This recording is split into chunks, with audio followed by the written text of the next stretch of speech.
मैं तो सोच भी नहीं सकती थी, ना मैंने सोचा था कि कभी दिलजीत जैसे मेरे को इतना प्रमोट करेंगे। उन्होंने मेरी वीडियो डाली, मैं नहीं सोच सकती थी कि वो ऐसा करेंगे। बहुत और बहुत मेरे ख्याल लगता है कि वो दिल से बहुत अच्छे हैं। तो अपना काम करते करते बीच में कहीं गाने, उस समय रेडियो चलते थे, रेडियो पे जहाँ कोई डांस का गाना है तो बस मटकना शुरू कर दिया और फिर अपना काम करना शुरू कर दिया। अभी भी बच्चे मेरे से जो जुड़े हुए हैं तो बड़े खुश होते हैं और वो ऐसा प्राउड फील करते हैं, कहते हैं ये तो हमारी मैडम है जो हमें लेकर के जाती थी। मन था डांस करने का तो इसलिए डाल दी मैंने, लेकिन ऐसा नहीं सोचा था कि इतने फॉलोअर्स मिल जाएंगे, इतना प्यार मिलेगा मुझे। तो भाई मैं तो उन महिलाओं को कहूँ कि भाई कहीं तो उनको सपोर्ट मिले जो अपना वो टैलेंट लोगों को दिखा सके। Hello everyone, you are watching true scoop और मैं हूं परिणा। एक सेइंग है that there is no age of learning, और इसके साथ आज मैं एक और चीज ऐड करूंगी that there is no age of showing your talent also. जी हाँ, क्योंकि आज हमारे साथ जो जुड़ चुकी हैं beautiful young at heart women जो कि 62 ईयर्स की हैं, and I am talking about none other than Mrs Ravi Bala Sharma. बहुत बहुत स्वागत है मैम आपका। Thank you so much. Thank you हमारे साथ जुड़ने के लिए। मैं बताना चाहती हूँ कि आजकल सोशल मीडिया पर मैम का जो डांस है वो खूब छाया हुआ है, और दिलजीत दोसांझ तक ने, मैम ने उनके गाने पर परफॉर्म किया था, दिलजीत दोसांझ ने भी वो शेयर किया था। So ma'am, you are 62 and you dance so very well. कैसे शुरुआत हुई इस चीज़ की, आपका इंटरेस्ट डांस में कैसे आया? एक्चुअली मैं तो म्यूजिक टीचर थी गवर्नमेंट स्कूल में, दिल्ली गवर्नमेंट स्कूल में। तो वोकल इंस्ट्रूमेंटल मेरा सब्जेक्ट रहा है। डांस क्योंकि मैं म्यूजिक फैमिली से हूँ, मेरे फादर श्री शांति स्वरूप जी से मैं सीखी हुई हूँ। तो घर में मेरी म्यूजिक की क्लासेस चलती थी, तो देख देख के सुन सुन के, एक्चुअली म्यूजिक तो ज्यादा सुनकर आता है। तो डांस की क्लासेस भी कथक की होती थी, तो बचपन में मैंने सीखा था कथक। फिर बीच में छूटी है क्योंकि पढ़ाई भी साथ में थी, एमए बीएड किया मैंने, उसमें साथ साथ म्यूजिक भी चलता रहा। तो डांस का मुझे देख के ऐसा लगता था कि मैं अपने आप को सोचती थी कि नहीं, मैं डांस भी कर सकती हूँ। और घर में माहौल ऐसा मिला तो इंटरेस्ट बहुत था मुझे डांस में। वोकल और इंस्ट्रूमेंटल से ज्यादा मेरे को डांस में था। तो अपना काम करते करते बीच में कहीं गाने, उस समय रेडियो चलते थे, रेडियो पे जहाँ कोई डांस का गाना है तो बस मटकना शुरू कर दिया और फिर अपना काम करना शुरू कर दिया। तो इंटरेस्ट तो मुझे पहले से बहुत था डांस का, लेकिन अब मुझे ऐसा मौका मिल गया कि भाई रिटायर हो गई, बच्चे बड़े हो गए, जिम्मेदारियां भी मेरे पास नहीं रही उतनी। तो सोचा कि लॉकडाउन हो गया, दूसरा एक ये हुआ, तो घर में क्या किया जाए, तो सोचा कि चलो डांस करती हूँ तो बच्चे भी पसंद करते थे, बच्चे कहते थे मम्मी आपका अगर मन है ना डांस करने का तो डांस करा करो। तो मैंने ये सोचा कि भाई अब कोई बात नहीं, उम्र कोई मायने नहीं रखती, और फिट रखना है अपने आप को, मन लगाना है और टेंशन से रिलीज होना है, तो डांस करो। तो फिर मैंने डांस करने का सोचा है। जी, और आप बहुत ही खूबसूरत डांस करती हैं। आपका फेवरेट डांस फॉर्म कौन सा है? कथक है, कथक बेस मेरे क्लासिकल डांस। तो जब आपने दोबारा कथक शुरू किया तो ट्रेनिंग ली या खुद ही अब आप सीखती हैं, खुद ही डांस करती हैं, कोरियोग्राफ करती हैं? नहीं, मैं खुद ही करती हूँ और बाकी वीडियोस वगैरह देखती रहती हूँ, कहीं कहीं से कुछ मुझे अच्छा लगता है वो भी डाल लेती हूँ। बाकी अपने आप जब प्रैक्टिस करती हूँ तो उस समय नए नए स्टेप्स सोचती हूँ क्या डालना है, तो वो भी डाल लेती हूँ। तो ऐसे ही वो बनता चला जाता है, बनता चला जाता है। तो क्लासिकल से ही बेस, क्योंकि क्लासिकल रहा तो फिर जितने भी फिल्मी गाने हैं क्लासिकल बेस, तो मैं उसी पे करती आ रही हूँ, वही है ज्यादातर। ओके, सो प्रेफरेंस अब आप ज्यादा किसे देना पसंद करोगे, म्यूजिक को या डांस को? मैं दोनों को। अभी तो मैं गाने की भी तैयारी कर रही हूँ, डालूंगी मैं वीडियो गाने की भी बनाकर, क्योंकि मुझे गाना भी अच्छा लगता है गाती हूँ मैं तबला भी बजाती हूँ मैं। हाँ, तो अभी क्योंकि डांस का मन हो रहा था तो डांस का कर लिया, क्योंकि पूरे टाइम मैंने डांस वोकल सिखाया है स्कूल में, तबला सिखाया है बच्चों को। डांस का कंपटीशन होते हैं, दिल्ली गवर्नमेंट कराती है, हर साल होते हैं वहां पर। तो उसमें मैं पार्टिसिपेट करवाती थी बच्चों को, पूरी टीम होती थी 24 बच्चों की, तो उनको लेकर के जाती थी, फोक सॉन्ग की, पेट्रियोटिक सॉन्ग की, तो मेरे बच्चे प्राइज लेकर आते थे। इवन गवर्नमेंट टीचर्स के भी कंपटीशन कराती थी। तो मैंने 2009 में क्लासिकल डांस किया था, तो मैं दिल्ली स्टेट में फर्स्ट आई थी उस टाइम पे। तो बच्चों को ले जाती थी, हर साल लेकर के जाती थी, प्राइज़ लेकर के आते थे, बच्चे बहुत खुश होते थे। अभी भी बच्चे मेरे से जो जुड़े हुए हैं, तो बड़े खुश होते हैं और वो ऐसा प्राउड फ़ील करते हैं, कहते हैं ये तो हमारी मैडम है, जो हमें लेकर के जाती थी। और वो दिन याद करते थे जब मैं बच्चों को लेकर के जाती थी। और मुझे भी अच्छा लगता है उन बच्चों को सोच के कि भई ये बच्चे वो मेरे हैं, जो मुझे अब लाइक कर रहे हैं और क्या खुश हो रहे हैं कि ये हमारी मैडम है। प्राउड फ़ील करते हैं बच्चे। बिल्कुल, बिल्कुल मुझे भी ये चीज़ लगती है कि टीचर्स जनरली जनरली रिटायरमेंट के बाद कुछ नहीं करते हैं, या काफ़ी टीचर्स काम करते भी हैं या कुछ ना कुछ अपना टैलेंट जो है एनहांस करते हैं, और आपने जो किया है वो भी बाकमाल है। और इंस्टाग्राम पर मैं देख रही हूँ कि बहुत जल्दी आपके फॉलोअर्स भी जो है इंक्रीज़ हो रहे हैं। सो क्या रिस्पॉन्स सोच के आपने पहली वीडियो जो है अपनी अपलोड की थी? नहीं, मैंने कुछ सोचा नहीं कि ऐसा कुछ होगा, ऐसा तो दूर तक मैंने नहीं सोचा। बस डाल दी वैसे ही कि भई चलो करते हैं डांस, मन था डांस करने का तो इसलिए डाल दी मैंने, लेकिन ऐसा नहीं सोचा था कि इतने फॉलोअर्स मिल जाएँगे, इतना प्यार मिलेगा मुझे, ऐसा नहीं सोचा था मैंने। वो तो जब मिलना शुरू हो गया तो फिर मुझे उन उन लोगों ने इतना पसंद किया तो फिर मेरा हौसला बढ़ाया कि भई मैं मुझे लगा कि नहीं करना चाहिए, अगर इतने लोग पसंद करते हैं, तो क्यों ना मैं और बना-बना के डालती रहूँ। तो बिल्कुल। प्यार मिला मुझे लोगों से तो फिर मैंने बनाना शुरू कर दिया और जी, और फैमिली सपोर्ट कितना मिला? फैमिली सपोर्ट तो पूरा है। फैमिली सपोर्ट की वज़ह से ही मैं यहाँ तक पहुँची हूँ। क्योंकि फैमिली में मेरे दोनों बच्चे मेरा टेक्निकल चीज़ें मुझे नहीं पता इसे आजकल जो चल रही हैं वो बच्चे ही करते हैं सारा कुछ। कुछ पूछते हैं कि मम्मा क्या लिखना है, क्या मेरे को बोलना है, मेरी तरफ से जो होता है, मैं बच्चों से ही अपने सामने ही बेटा मेरा एकांश वही लिखता है, मेरी बेटी शुभी बस वो वहाँ बैठी-बैठी बताती रहती है, दिल्ली में मैंने शादी कर दी।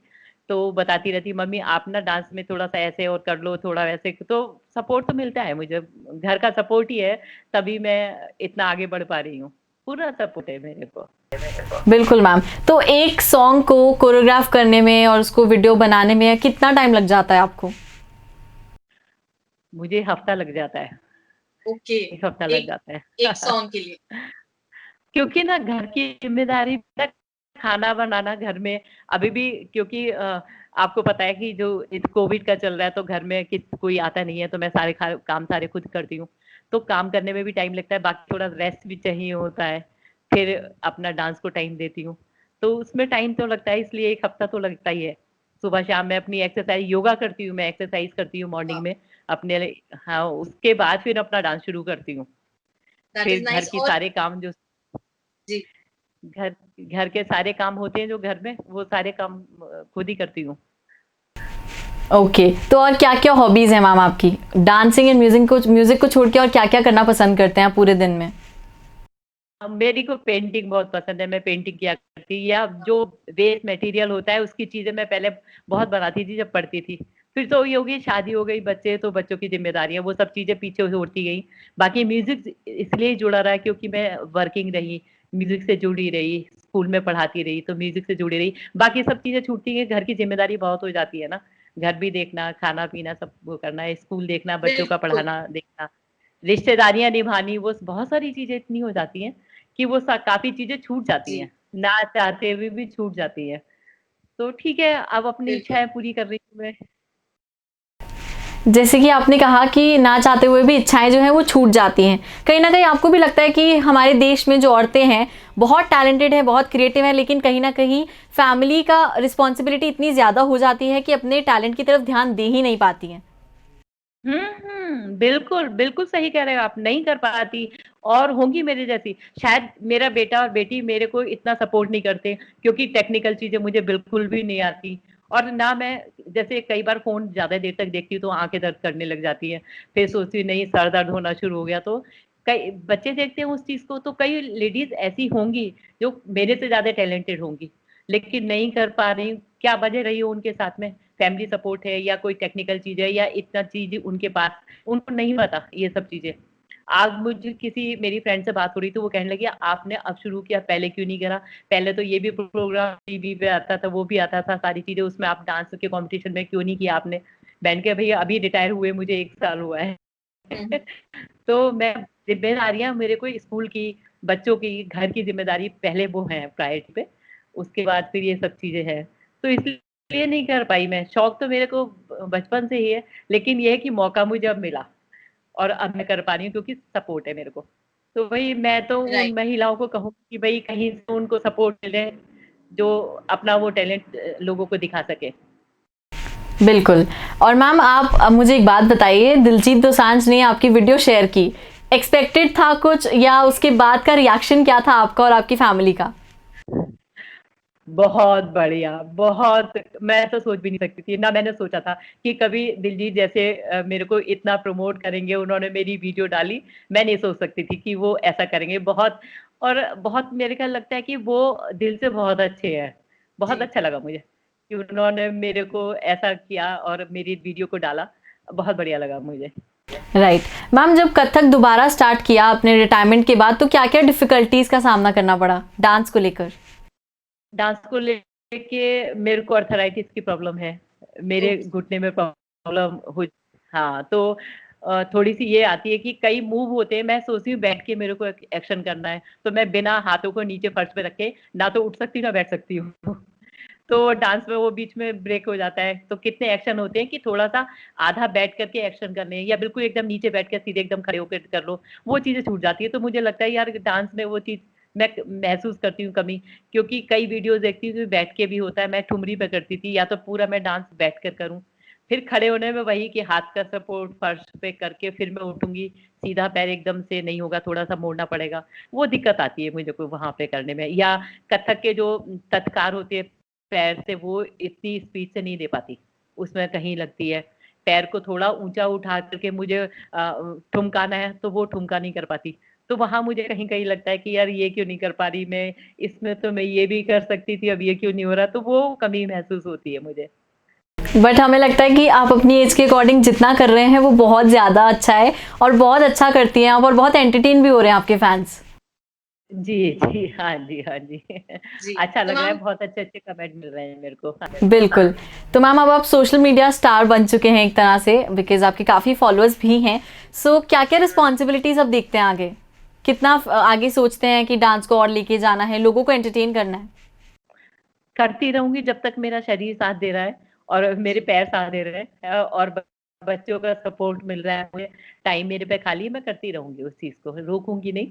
और क्या है ना कि लोग देखकर वो सोचते हैं, अरे आंटी, कितने बच्चे मुझे लिखते हैं, आंटी इस एज में आप ऐसे, हम तो बहुत इंस्पायर हो रहे हैं आपसे, हम भी ऐसा करेंगे। हमारे अपनी मम्मी को वीडियो दिखाते हैं, कहते हैं कि देखो मम्मी, इनको देखो 62 की, और देखो कैसा कर रहे हैं। तो वो लिखते हैं उसमें कि आंटी, हम मैं अपनी मम्मी को वीडियो दिखाया कि देखो मम्मी, मम्मी इन आंटी को देखो। तो ऐसी बहुत सारे लेडीज़ होंगी जो कि सोचे कि हाँ, हम कर सकते हैं। क्या है ना कि इस एज में मैं सबको नहीं बोलूँगी, कुछ ऐसा जो अपना माइंड सेट कर लेते कि अब इतना एज हो गई हमारी, हम शादी ये नहीं नहीं कर सकते। बैठ जाते हैं शायद, उनकी चाहे कुछ भी परिस्थिति रही हो, लेकिन मैं चाहती हूँ कि नहीं, बैठना नहीं चाहिए। कुछ ना कुछ जिसके अंदर जो टैलेंट है, उसको वो निकाले, अपने बाहर लाएँ। और परिस्थितियाँ ठीक है, नहीं सबकी एक सी होती है, लेकिन कोशिश करनी चाहिए। कोशिश करने से काफ़ी कुछ हासिल कर सकते हैं। तो मैं उनको बिल्कुल। यही बोलूँ कि भई देखो और आगे बढ़ो, खाली नहीं बैठना चाहिए। अगर आपके अंदर कुछ हुनर है, तो उस हुनर को बाहर निकालना चाहिए। जी, बिल्कुल सही कह रही हैं आप। विल पावर होना बहुत ज़्यादा ज़रूरी है और वो आप में भी है। एंड आपसे बात करके बहुत अच्छा लगा। हम उम्मीद करते हैं कि आप ठीक रहें and thank you so much आप हमारे साथ जुड़े। थैंक यू सो मच, शुक्रिया, बहुत-बहुत धन्यवाद बेटा आपको। Thank you so much ma'am. आप ठीक रहो, हेल्दी रहो और ऐसे ही सबको एंटरटेन करते रहो। धन्यवाद, थैंक यू शुक्रिया, everyone. Thank you. Thank you. So ये थी हमारे साथ 62 इयर्स की young at heart woman, very beautiful and very good at her work, at her dance. So बने रहिए ट्रू स्कूप के साथ और ऐसी और वीडियोस के साथ हम फिर हाजिर होंगे।